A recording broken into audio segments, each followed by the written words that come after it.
मेवाड़ के राणा रतन सिंह ने अपनी पत्नी रानी पद्मिनी का चेहरा दिल्ली के सुल्तान अलाउद्दीन खिलजी को पानी और कांच में दिखाया, लेकिन हिंदुस्तान का साइंस कहता है कांच का आविष्कार 1535 में हुआ और रानी ने जौहर 1303 में किया। तो 237 साल पहले अपने हिंदुस्तान में कांच और मिरर नहीं थे। और अलाउद्दीन खिलजी के साथ में पर्सनल राइटर आया था जिसका नाम था अमीर खुसरो, जिसने उस समय किताब लिखी थी तारीख अलाई। उसने लिखा था कि मेवाड़ की महिलाओं ने अपने सतीत्व धर्म के खातिर जौहर किया और राजपूत कभी भी कॉम्प्रोमाइज करना नहीं चाहते थे। चित्तौड़ के ऊपर युद्ध होने का सबसे बड़ा रीजन था व्यापार, क्योंकि हिंदुस्तान में कभी भी कोई भी मुस्लिम कम्युनिटी पहले नहीं था। ये सभी जो आते थे अफगानिस्तान तुर्किस्तान से आते थे और आते कहाँ थे तो समुद्र के पास में आते थे, क्योंकि प्लेन तो थे नहीं ना। तो इधर नज़दीक पड़ता है गुजरात और ये जाते थे दिल्ली, तो इधर पड़ता है दिल्ली, उनको क्रॉस करना पड़ता था ये मेवाड़। अच्छा, इधर गुजरात इधर दिल्ली बीच में राजस्थान, तो इसको क्रॉस करना पड़ता था ये मेवाड़। तो यहाँ के राजपूत उनसे टैक्स वसूलते थे। तो वो समय था 1299 का, जब अलाउद्दीन खिलजी पूरे हिंदुस्तान पर इस्लामी शासन चाहता था। गुजरात से जब दिल्ली की ओर रवाना हुआ तो यहाँ पर राणा रतन सिंह के पिता थे रावल समर सिंह। उन्होंने दिल्ली जाने से पहले उससे टैक्स लिया और टैक्स लेने के बाद में जब अलाउद्दीन दिल्ली पहुंचा तो मेवाड़ से नाराज कि मुझे दिल्ली में शासन करने के बाद में हर बार मुझे मेवाड़ को टैक्स देना पड़ेगा, इससे अच्छा है मैं मेवाड़ को जीत लूं। तो दिल्ली से वो 1.5 लाख सेना को लेकर मेवाड़ की तरफ बढ़ा, लेकिन चित्तौड़ से दिल्ली का डिस्टेंस 600 किलोमीटर है। तो उसने पहला स्टॉपेज 1301 में रणथंभौर के किले पर डाला सवाई माधोपुर। वहाँ का राजा था हमीर देव चौहान, जिसको मित्र बनाया और उसी मित्र को रात को खाना खाते समय पीठ के पीछे छुरा घोंप कर मार दिया। उनकी पत्नी थी रंग देवी। हिंदू धर्म के अंदर रात में चिताएं नहीं जलती है, तो वहाँ की महिलाओं ने पानी में कूदकर जल जौहर कर लिया, बच्चियों ने सभी ने। लेकिन सुबह यह हुआ कि डेड बॉडियां तैर कर ऊपर आई तो आक्रांताओं ने डेड बॉडियों को निकालकर महिलाओं की बॉडी और बच्चियों के साथ में रेप करके उनके बॉडी पार्ट्स को काटकर नग्न अवस्था में रणथंभौर के किले के बाहर लटका दिए, ताकि यह संदेश चित्तौड़ पहुंच जाए और चित्तौड़ की रानी पद्मिनी किले को छोड़कर दूर चली जाए। 1303 में जब अलाउद्दीन चित्तौड़ पहुंचा तो किले के ऊपर आने के लिए उसको 7 गेट क्रॉस करना था, तो इम्पॉसिबल था। तो उसने 1.5 लाख सेना को किले के चारों तरफ फैलाया।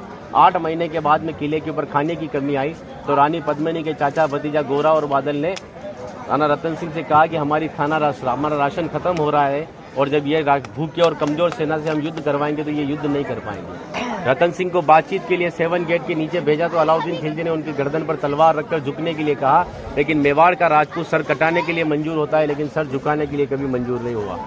राणा रतन सिंह को धोखे से बंदी बनाया और रानी पद्मिनी को संदेश भेजा कि आप हमारे अधीनता स्वीकार करो, हम दिल्ली चलेंगे।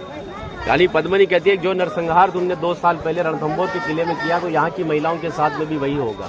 इस वजह से जहाँ मैं जाऊँगी वहाँ ये वीरांगनाएं चलेगी। 2 महीने का समय लिया। अलाउद्दीन खिलजी ने 700 डोलियाँ किले के ऊपर भेजी, लेकिन रानी पद्मिनी को पता था कि मेवाड़ में घूंघट सिस्टम है, तो हर एक सोल्जर्स को लेडीज पोशाक पहनाकर तलवार और भालों के साथ में उस पालकी में बिठा दिया और रानी पद्मिनी की पालकी में भतीजे बादल को रानी पद्मिनी की वेशभूषा पहनाई और 700 पालकों एक कमांडर बनाया चाचा जी गोरा को।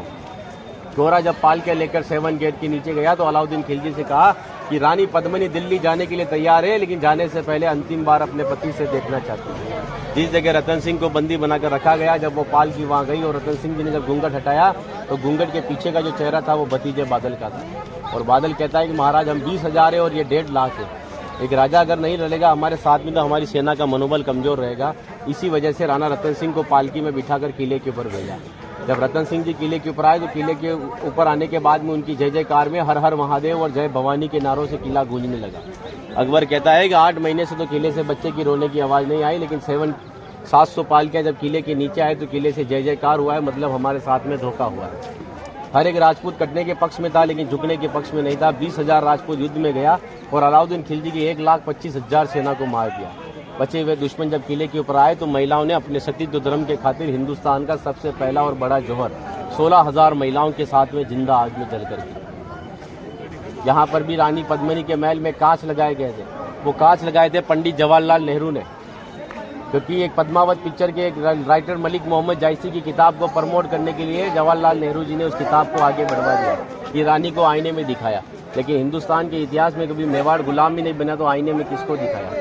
और एक राजपूत अगर अपनी पत्नी का चेहरा हजारों को दिखाता फिर कहते वो राजपूत कहलाने का हकदार भी नहीं। इसीलिए 2 घंटे अपन इस किले के ऊपर घूमे तो एक लाशों के ऊपर चल रहे होते, सब जगह लाश है। इसीलिए उन महिलाओं के सम्मान के लिए कहावत कहता हूँ कि गिरा जहाँ पर खून वहाँ पत्थर पत्थर जिंदा है और जिस्म नहीं है मगर नाम का अक्षर अक्षर जिंदा है और जीवन की यह अमर कहानी अक्षर अक्षर गढ़ लेना और शौर्य कभी सो जाए तो महाराणा प्रताप और शिवाजी को पढ़ लेना।